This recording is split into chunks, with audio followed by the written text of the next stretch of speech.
பிறந்திருக்கும் புதிய ஆண்டில் ஆட்சி அதிகாரத்தை கைப்பற்றுவதற்கு பெரும் திட்டம் வைத்துள்ளோம். உண்மையை வெளியிட்ட முன்னாள் ஜனாதிபதி மஹிந்த ராஜபக்ச.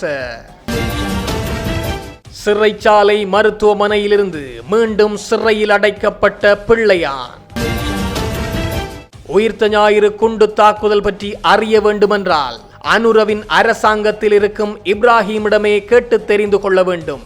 காரணம், அவருடைய 2 மகன்களும் குண்டுதாரிகள் என்பதை எச்சரிக்கும் நாமல் ராஜபக்ச.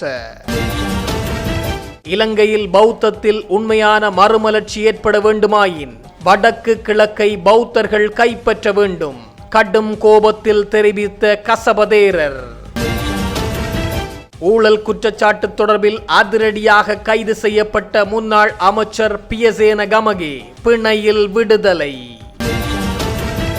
உயிர்த்த ஞாயிறு குண்டு தாக்குதல் இடம்பெற்று 7 வருடங்கள் நிறைவு.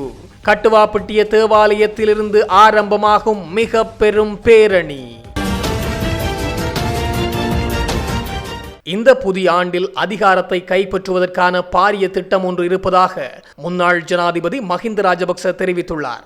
நாட்டின் அரசியலில் தற்போது மாற்றங்கள் ஏற்பட்டு வருவதாகவும் இந்த மாற்றங்களுக்கு முகம் கொடுத்து தமது கட்சி தயாராக இருப்பதாகவும் தெரிவித்துள்ளார். சிங்கள மற்றும் தமிழ் புத்தாண்டு விடுமுறையை தொடர்ந்து நெலும் மாவட்டத்தில் அமைந்துள்ள ஸ்ரீலங்கா பொதுஜன பெரமுனவின் கட்சி தலைமையகத்தில் நேற்றைய தினம் உத்தியோகபூர்வமாக ஆரம்பித்து வைக்கப்பட்ட நிகழ்வுகளின் போதே அவர் இதனை தெரிவித்தார். முன்னாள் ஜனாதிபதி மஹிந்த ராஜபக்ச மற்றும் கட்சியின் தேசிய அமைப்பாளர் நாடாளுமன்ற உறுப்பினர் நாமல் ராஜபக்ச ஆகியோரின் தலைமையில் நடைபெற்ற நிகழ்வில் கட்சியின் முன்னாள் மற்றும் தற்போதைய உறுப்பினர்களும் கலந்து கொண்டனர். இதன்போது ஊடகங்களிடம் கருத்து தெரிவித்த முன்னாள் ஜனாதிபதி, புத்தாண்டு பிறந்திருந்தாலும் கூட மக்கள் இம்முறை புத்தாண்டை சரியாக கொண்டாடவில்லை என தெரிவித்துள்ளார். நாட்டில் விலையேற்றம் மற்றும் பொருட்களின் விலைவாசி அதிகரித்ததன் காரணமே இது எனவும் சுட்டிக்காட்டியுள்ளார். இந்த நிலையிலேயே அரசியல் மாற்றங்களை இலக்காக கொண்டு புதிய ஆண்டில் அதிகாரத்தை கைப்பற்றும் பெரும் திட்டம் முன்னெடுக்கப்பட்டு வருவதாகவும் முன்னாள் ஜனாதிபதி மஹிந்த ராஜபக்ச தெரிவித்துள்ளார். உயிர்த்த ஞாயிறு தினத்தில் கத்தோலிக்க தேவாலயங்கள் மற்றும் நட்சத்திர ஹோட்டல்கள் உள்ளிட்டவற்றை இலக்கு வைத்து தற்கொலை குண்டு தாக்குதல் மேற்கொள்ளப்பட்டு இன்றுடன் 7 ஆண்டுகள் நிறைவடைகின்றன. இதனை முன்னிட்டு உயிரிழந்தவர்களை நினைவுகூரும் வகையில் நாடளாவிய ரீதியில் விசேட வழிபாடுகளும் நீதியை கோரும் அமைதி பேரணியும் முன்னெடுக்கப்பட உள்ளன.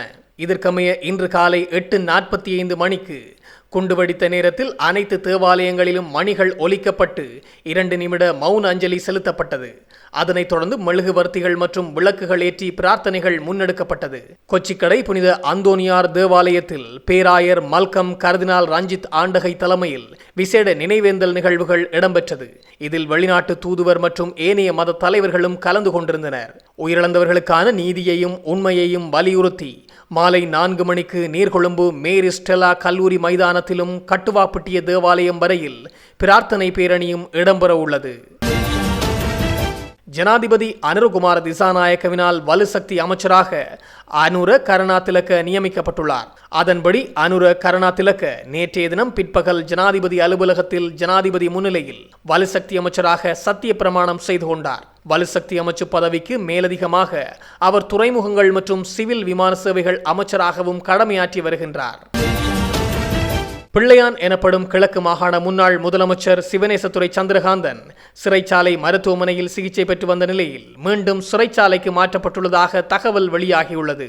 அதற்கமைய வெளிசிறை கடற்படை தளத்தில் உள்ள சிறைச்சாலைக்கு அவர் அழைத்துச் செல்லப்பட்டுள்ளதாக சிறைச்சாலைகள் ஊடக பேச்சாளர் தெரிவித்துள்ளார். இந்த நிலையில் கைதியொருவருக்கு வழங்க வேண்டிய அனைத்து வசதிகளும் பிள்ளையானுக்கு வழங்கப்பட்டுள்ளதாகவும் சிறைச்சாலை ஊடக பேச்சாளர் சுட்டிக்காட்டியுள்ளார். எனினும் ஏதேனும் விசேட தேவைகள் ஏற்படும் பட்சத்தில் அதனை உரிய முறையில் சிறைச்சாலைகள் அத்தியட்சகருக்கு அறிவிக்க வேண்டும் எனவும் கிடைக்கும் கோரிக்கைகளை சட்ட ரீதியாக அணுகி இயலுமான விடயங்கள் செய்து கொடுக்கப்படும் எனவும் ஊடக பேச்சாளர் தெரிவித்துள்ளார்.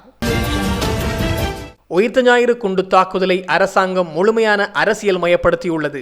அரசியல் நோக்கத்துக்காகவே அரச புலனாய்வு பிரிவின் முன்னாள் பிரதானி சுரேஷ் சாலே கைது செய்யப்பட்டுள்ளார். குண்டு தாக்குதல் பற்றி தற்கொலை குண்டுதாரிகளின் தந்தையான இப்ராஹிமிடமே கேட்க வேண்டும் என ஸ்ரீலங்கா பொதுஜன பெரமுனவின் தேசிய அமைப்பாளர் நாமல் ராஜபக்ச தெரிவித்துள்ளார். ஸ்ரீலங்கா பொதுஜன பெரமுனவின் தலைமை அலுவலகத்தில் நேற்றைய தினம் நடைபெற்ற மத வழிபாட்டின் பின்னர் ஊடகங்களுக்கு கருத்து தெரிவித்த போதே அவர் இதனை தெரிவித்துள்ளார். தரமற்ற நிலக்கரி இறக்குமதியினால் நட்டம் ஏற்பட்டுள்ளது என்று அரசாங்கம் குறிப்பிடுகிறது. ஆனால் அந்த பொறுப்பை ஜனாதிபதியோ அல்லது அமைச்சரவையோ ஏற்கவில்லை. அமைச்சரவையின் தீர்மானத்தை அமுல்படுத்திய அரசு அதிகாரிகள் தண்டிக்கப்படுவார்களோ அல்லது பதவி நீக்கப்படுவார்களோ என்று தெரியவில்லை. நிலக்கரி இறக்குமதியின் போது மோசடி இடம்பெற்றுள்ளது என்பது உறுதிப்படுத்தப்பட்டுள்ள நிலையில் குற்றவாளிகளுக்கு எதிராக எவ்வித நடவடிக்கையும் எடுக்காமல் ஜனாதிபதி 2009ஆம் ஆண்டிலிருந்து இறக்குமதி செய்த நிலக்கரி பற்றிய ஆராய்வதற்கு ஆணைக்குழுவை நியமித்துள்ளார். கடந்த காலம் பற்றி ஆராய்வதாயின் ஜனாதிபதி 1988ஆம் ஆண்டு மற்றும் 1989 ஆகிய காலப்பகுதிகளில் இறக்குமதி செய்த நிலக்கரி பற்றியும் ஆராய வேண்டும். உயிர்த்த ஞாயிறு குண்டு தாக்குதல்கள் சம்பவம் இடம்பெற்று இன்றுடன் 7 ஆண்டுகள் பூர்த்தியாகின்றன.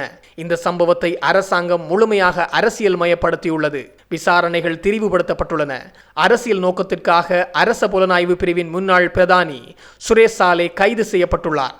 குண்டு தாக்குதல் பற்றி புலனாய்வு தகவல் கிடைத்தும் அது குறித்து எவ்வித நடவடிக்கையும் மேற்கொள்ளாமல் புலனாய்வு தகவல்களை மறைத்த 2 அதிகாரிகள் தான் இன்று குண்டு தாக்குதல் பற்றிய விசாரணைகளை மேற்கொள்கின்றார்கள். இவ்வாறான நிலையில் எவ்வாறு உண்மைகள் வெளிவரும் எனவும் அவர் கேள்வி எழுப்பியுள்ளார். இலங்கையில் உண்மையான பௌத்த மறுமலர்ச்சியும் விழிப்புணர்வும் பௌத்தர்கள் செறிந்து வாழும் தெற்கு மாகாணங்களை விட வடக்கு மற்றும் கிழக்கு மாகாணங்களிலேயே தற்போதைய சூழலில் அவசியமானது. நாவற்குழி விகாரையில் சம்பவத்தின் பின்னணியில் இலங்கை தமிழரசு கட்சி மற்றும் நாடாளுமன்ற உறுப்பினர் M.A. சுமந்திரன் அவர்களின் செயலாளராக கடமையாற்றும் சயந்தன் ஆகியோர் முன்னின்று செயற்பட்டனர் என பலாங்குடை கசபதேரர் பகிரங்க குற்றம் சாட்டொன்றை எழுப்பியுள்ளார். கொழும்பில் நேற்றைய தினம் இடம்பெற்ற ஊடக சந்திப்பின் போதே அவர் இதனை தெரிவித்துள்ளார். கடந்த மார்ச் மாதம் 28ஆம் திகதி நாவற்குழி விகாரையில் பிக்கு ஒருவருக்கு எதிராக முன்னெடுக்கப்பட்ட சட்ட நடவடிக்கையை திட்டமிட்ட ஒரு சதியாகும். ஒரு மத தலைவருக்குரிய ஆடை ஒழுக்கத்தை மீறி பிரவேசிக்க முயன்ற யுவதிக்கு அறிவுறுத்தியதற்காக குறித்த பிக்கு மீது பாலியல் குற்றச்சாட்டு சுமத்தப்பட்டு 14 நாட்கள் விளக்கமறியலில் வைக்கப்பட்டுள்ளார். இந்த சம்பவத்தின் பின்னணியில் இலங்கை தமிழரசு கட்சி மற்றும் நாடாளுமன்ற உறுப்பினர் M.A. சுமந்திரன் அவர்களின் செயலாளராக கடமையாற்றும் சயந்தன் ஆகியோர் முன்னின்று செயற்பட்டார்கள். எவ்வித தவறும் செய்யாத பிக்குவை விகாரையிலிருந்து வெளியேற வேண்டும் என்ற நிபந்தனையுடன் பிணை வழங்கப்பட்டுள்ளது. இது வடக்கிலிருந்து பிக்குகளை தந்திரோபாயமாக வெளியேற்றும் ஒரு முயற்சியாகும். பௌத்த சாசனத்தை பாதுகாப்பதாக கூறும் அனுர அரசாங்கமும் இவ்விடயத்தில் மௌனம் காப்பது ஏனென கேள்வி எழுப்பியுள்ளார். ஒரு மதத்தின் எழுச்சியும் விழிப்புணர்வும் அந்த மதம் சார்ந்த மக்கள் குறைவாக வாழும் பகுதியிலேயே ஏற்படுத்தப்பட வேண்டும். அந்த வகையில் பௌத்த எழுச்சி என்பது தற்போது வடக்கு மற்றும் கிழக்கு மாகாணங்களிலேயே அவசியமானது. ஆனால் திட்டமிட்ட அடிப்படையில் அங்கிருக்கும் பிக்குகளை வெளியேற்றிவிட்டு அப்பிரதேசங்களை தனித்துவமான வலயங்களாக மாற்றும் சூழ்ச்சி நடக்கின்றது. பிக்குகளை வடக்கிலிருந்து வெளியேற்றி அங்கு தமிழர்களின் தாயக கோட்டையை உறுதிப்படுத்த இந்த அரசாங்கமும் முற்படுவதாக கசபதேரர் குற்றம் சுமத்தியுள்ளார். சந்தை விலைக்கு மாறாக அதிக விலைக்கு விலை மனு கோரல் செய்யப்பட்டு 586 கோடி ரூபாவுக்கு டீசல் கொள்வரவு செய்யப்பட்டுள்ளது. முன்னாள் வலுசக்தி அமைச்சர் குமார ஜெயக்கொடி மிக மோசமான திருடர். முடிந்தால் அவர் எனக்கு எதிராக நீதிமன்றத்தில் வழக்கு தாக்கல் செய்யலாம். அப்போது பல விடயங்கள் வெளிவரும் என பிவித்துருகல உரிமைய கட்சியின் தலைவரும் முன்னாள் அமைச்சருமான உதய கம்மன்வல தெரிவித்துள்ளார். நிலக்கரி இறக்குமதி விவகாரம் தொடர்பில் ஆராய்வதற்கு ஜனாதிபதியால் விசாரணை ஆணைக்குழு ஒன்று நியமிக்கப்பட்டுள்ளது. 2009ஆம் ஆண்டு முதல் இறக்குமதி செய்யப்பட்ட நிலக்கரி குறித்து ஆராய்வதற்கு இந்த ஆணைக்குழுவுக்கு அதிகாரம் அளிக்கப்பட்டுள்ளது. ஆனால் 6 மாத காலம் மாத்திரமே வழங்கப்பட்டுள்ளது.